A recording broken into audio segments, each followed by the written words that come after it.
In 2024, cities across India recorded temperatures that pushed the boundaries of human endurance. Ahmedabad and Delhi hit a staggering 50.5 degrees Celsius, making them significantly hotter than the deserts of Saudi Arabia. At that level of extreme heat, a simple walk down the street becomes a matter of physical survival. Regular citizens are forced to completely cover their heads and faces just to step outside into the sun. But meteorologists are warning that 2024 was only a preview.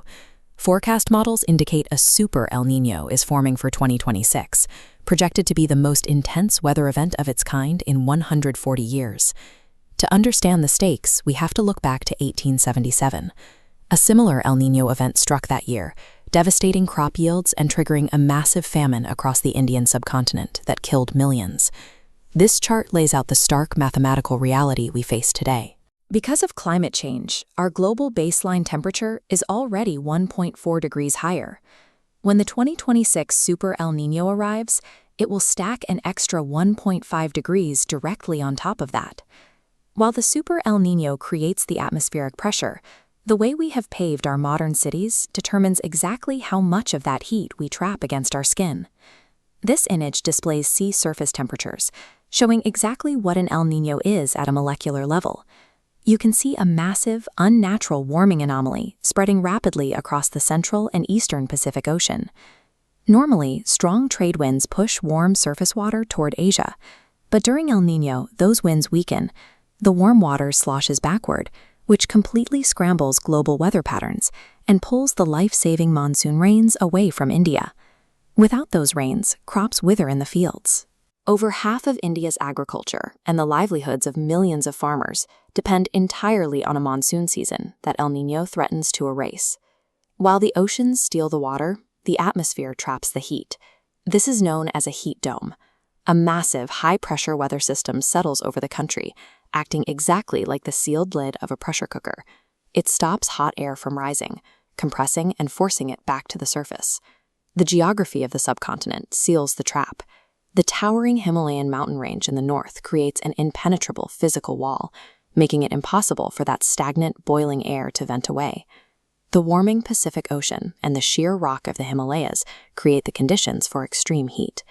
But it is the way we have designed our modern urban centers that weaponizes this trapped heat into a daily, lethal threat.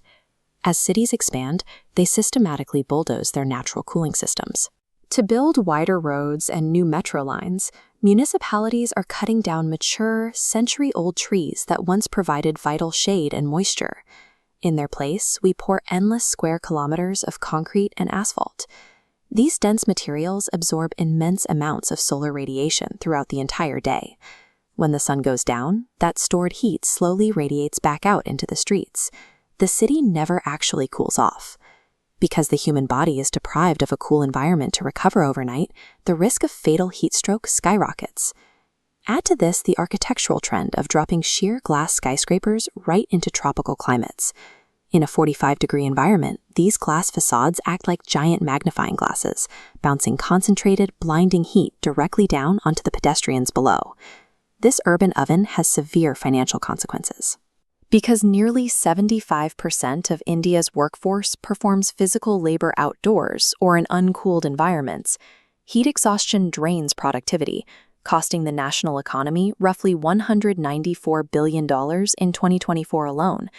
Yet the true human toll remains hidden. Despite thousands of casualties, government agencies consistently refuse to classify severe heat waves as an officially notified disaster. Acknowledging the scale of the emergency would legally require the state to pay financial compensation to the families of those who die. Ignoring local climate in favor of glass and steel aesthetics has made our major cities physically hazardous for the people who power them. We don't have the power to stop the Pacific Ocean from warming, and we certainly cannot relocate the Himalayas, but we maintain absolute control over the geometry and materials of our own streets.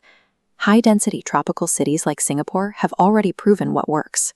By mandating vertical greening and embedding dense, local vegetation directly into the architecture of high-rises, we can actively drop ambient temperatures block by block. Even without massive budgets, there are highly scalable interventions. In Chennai, the Cool Roof Initiative simply involves painting dark tin and concrete rooftops a bright, reflective white. This bounces the solar radiation away and drastically cools the rooms below. On an individual level, shifting to rooftop solar panels cuts down the immense heat generated by coal-reliant power grids. And instead of planting small, decorative shrubs, communities can plant deep-rooted, wide-canopy local species, like bamboo or mango trees, which create vital pockets of dense shade over sidewalks. The 1.4-degree warming baseline is already a reality. When that stacks with the 2026 anomaly, local cooling projects become the only buffer against a summer that otherwise breaks the limits of human physiology.